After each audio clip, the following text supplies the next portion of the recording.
Megastar చిరంజీవికి ఉన్న అతిపెద్ద అసెట్ ఆయన కళ్ళు.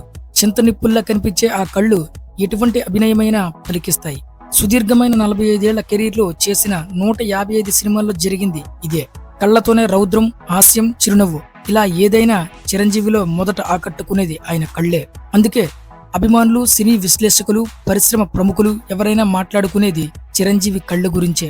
నీ కళ్లల్లోనే ఏదో తేజస్సు ఉందయ్యా అని కొత్తగా సినిమాల్లోకి వచ్చిన వ్యక్తిని అప్పటికే పేరున్న దర్శక, నిర్మాత, నటులు ఎందరో చెప్పారు. మన ఊరి పాండవులు టైం, అతనిలో మంచు కన్ను ఉందయ్యా, మంచి విలన్ అవుతాడని మురళీమోహన్తో కృష్ణరాజు గారు అన్నారు. కానీ ఆ కళ్ళకున్న పవర్ ఏంటో అనంతర కాలంలోనే తెలుగు సినిమా, తెలుగు ప్రేక్షకులు యావత్తు చూశారు.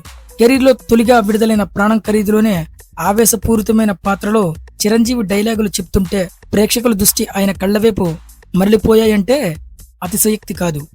ఆవేశం కలగలిపిన పాత్రల్లో చిరంజీవి డైలాగులు చెప్తూ నటిస్తుంటే అవి చింత నిప్పుల్లానే ఉంటాయి. అత్తకెముడు, అమ్మాయికి మొగుడు సినిమాలో ముక్కుపై వేలు పెట్టి హీరోయిన్ గుర్తించినప్పుడు చూసే చూపులో అనేక భావాలు కనిపిస్తాయి.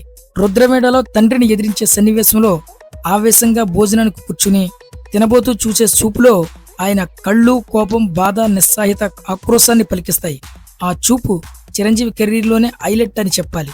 ఛాలెంజ్ సినిమాలో హీరోయిన్ తన మేధాకు రూపాయి ఇస్తే ఆమె వైపు నిస్సహాయంగా చూస్తూ పాత్రపై ప్రేక్షకులకు జాలి వేసేలా కళ్లతోనే నటించిన తీరు అద్భుతం. స్టాలిన్లో చిరంజీవి కళ్లతోనే ఎంట్రీ సీన్. పూనకం తెప్పించే మనీష్ శర్మ బ్యాక్గ్రౌండ్ స్కోరింగ్ ను కూడా చిరంజీవి కళ్ళు డామినేట్ చేశాయనడంలో సందేహం లేదు. సైరా నరసింహారెడ్డి సినిమాలో ప్రేక్షకుల్ని లీనం చేసే క్లైమాక్స్, ఉరితీసే సన్నివేశంలో కళ్లతో చిరంజీవి చూపిన అవభావాలు నభూతో అన్నట్టే ఉంటుంది. అందుకే అభిమానులు నీ కళ్లే మాట్లాడుతున్నాయి బాస్ అంటుంటారు. చిరంజీవి, నాగబాబు, పవన్ కళ్యాణ్ ముగ్గురిలో కామన్ పాయింట్ కళ్ళు అని నిహారిక అంటారు. బాధ, సంతోషం, వినోదం, కోపం ఇలా సన్నివేశం ఏదైనా చిరంజీవి మెప్పిస్తారు. ఆయన కళ్ళు భావాలు పలికిస్తాయి. అందరికీ సాధ్యమయ్యేది కాదు ఇది. అందుకే తిరుగులేని ప్రజాదరణ ఉన్న నటుడిగా చిరంజీవి కీర్తి శిఖరమంత ఎత్తున నిలిచింది.